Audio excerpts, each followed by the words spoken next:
태어나서 6살 반까지 히로코 다케, 초등에서 중학교까지 강홍자, 고등학교 1학년 강남희, 고등학교 2학년부터 2010년까지 강미경, 그리고 현재는 남일이.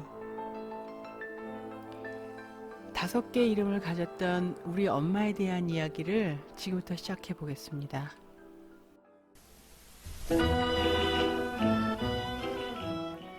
1930년대 일제강점기 서울의 모습이라고 해요.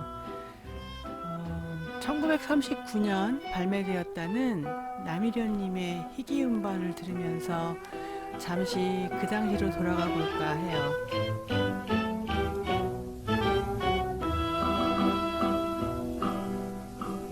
황리화 붉은 뜻을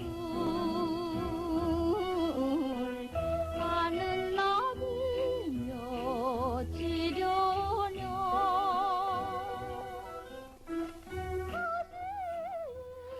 1939년 일제강점기 2월 22일 서울에서 태어났습니다. 이름은 창씨개명 때문에 히로코 오다케. 1학년까지 일본 교육을 받다가요.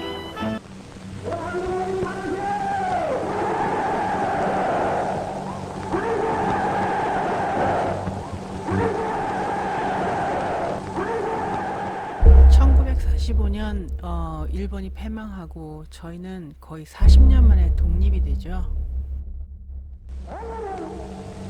우리 땅 군대기 세계 무대라 아무런 사람은 그런 기술을 당했던 나라하고 우리하고의 절대한 관계가 맺어질 것입니다. 김구 선생님의 광복 연설도 들어봤습니다. 이런 큰 사건을 계기로 저희 엄마는 강홍자라는 이름을 갖게 됩니다. 그 홍자라는 히로코라는 이름에서 그냥 바로 따온 그런 이름인데, 이때 하여튼 7살 때 KBS 어린이 합창단에 들어가서요. 그때부터 이제 공연을 많이 다녔다고 해요. 이렇게 이승만 대통령의 생일 같은데.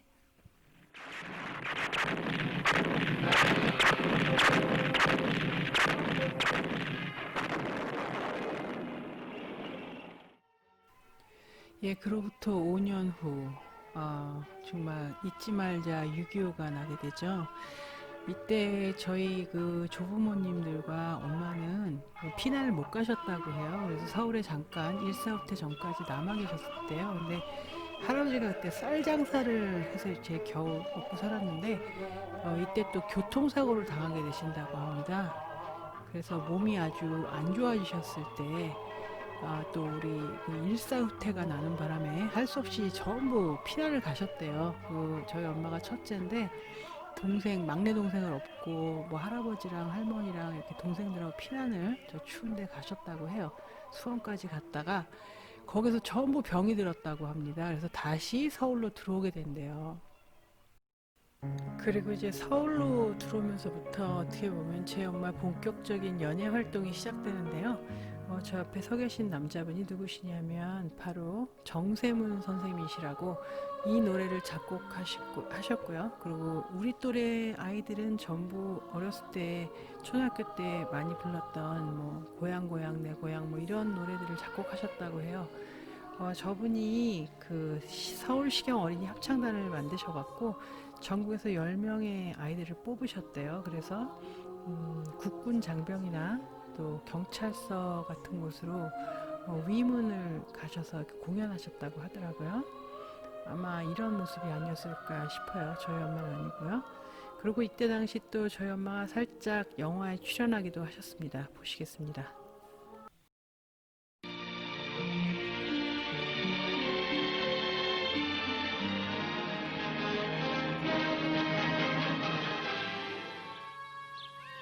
Corea del Sur en la primavera de 1950.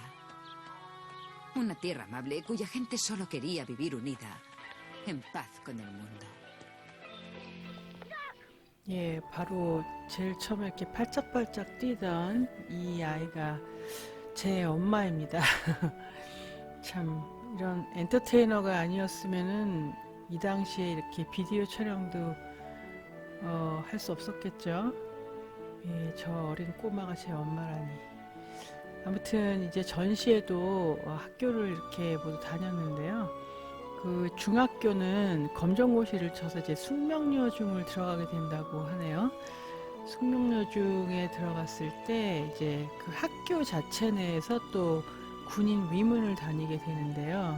저희 엄마는 선배님들 사이에 낀 고등학교 1학년생으로서 이제 무용만 이때부터 주로 했다고 하네요.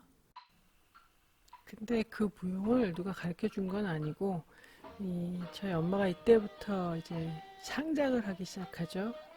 다시 말해서 안무를요. 이런 공연을 보신 정학원의 그 선생님들께서 와서 좀 배워볼 생각이 없느냐 해갖고 그때 이제 정학원에 가서 정식으로 한국 무용들을 다 배우셨대요. 정학원이 뭔가 찾아봤더니 조선 말기에 조선 정학 전습소의 후신으로서 아직도 있다고 하네요. 그리고 전쟁 당시 경천 애인사라는 고아원의 이름으로 미군 부대 위문공연을 다님으로써 고아원에게는 구호물자를 먼저 받을 수 있었고요. 또 엄마에게는 학비를 또 고아원에서 대줬다고, 그러면서 공부를 할 수 있었다고 그렇게 말씀하시더라고요. 한인 2세 미군 장교이셨던 김용옥님의 으로 인해서 구호물자와 위문공연의 관계가 이루어진 것으로 보입니다. 감동의 스토리는 위에 걸어두었습니다. 그렇게 중학교 3학년이 되던 1953년 7월 27일 휴전협정을 드디어 하게 되죠. 나라가 두동강이 났지만 일단 전쟁은 끝났고 엄마는 이제 고등학교를 들어가야 했었는데 할아버지께서 너무 아프셔가지고 굉장히 좀 가난했다고 하세요. 근데 숙명 고등학교에 이제 합격을 했는데요. 중학교 때부터 재능 기부를 해왔고 또 공부를 잘하기 때문에 교장 선생님께서 이제 첫 등록금을 내주셨다고 합니다. 그리고 이때 저희 외조부님께서 너의 이름 원래 남이다 이러셔가지고 이제 강남이가 되는 겁니다. 이제부터 어쨌거나 그래서 이 강남이 학생은 매일매일 주체할 수 없이 그 무용에 대한 열정은 끌어오르고 있었고요. 그런 모습을 옆에서 지켜보시던 그 중학교 때부터 무용을 가르치시던 선생님께서 가난하지만 굉장히 특출난 탤런트와 그리고 열정을 가진 이 우리 엄마를 보면서 인생에 아주 중요한 분 한 분을 소개해 주시게 됩니다. 바로 송자, 범자, 송범 선생님이신데요.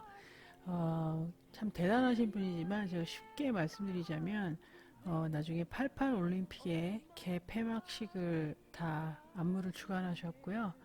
나중에 그 한국 무용단의 창시자이기도 하셨습니다.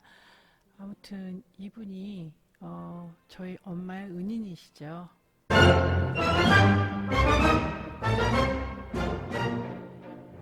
음악 때문에 좀 놀라셨죠? 저도 깜짝 놀랐습니다. 이렇게 이제 송범 선생님께 엄마가 발레를 배우시고요. 이때 송범 선생님께서 하사하신 이름이 바로 광미경. 그때는 스승님들께서 무용가로 키우는 제자들에게 예명을 주셨다고 해요. 이 이름으로 사회생활을 하게 된 거죠. 아시는 분들은 다 아시겠지만 저 당시 숙명여고는 참으로 엄한 학교였다고 하는데요. 송 선생님께서 그 교장 선생님께 청원서를 보내십니다. 이 학생은 무용의 특출난 재주를 갖고 있으니 그 재주를 쓰게 해달라고 말이죠. 우등생이 확인이 되고요. 승낙을 받은 후 고2 때부터 송 선생님의 작품 활동을 하게 되는데요. 선생님께 무용을 배운 지 겨우 3개월 만이라고 합니다. 한국의 근대사와 함께하는 제 엄마의 이야기 파트 2에서는 공식 프로 무용과 그리고 대한민국 여자 1호 안무가의 탄생 이야기로 이어집니다. 시청해주셔서 감사합니다.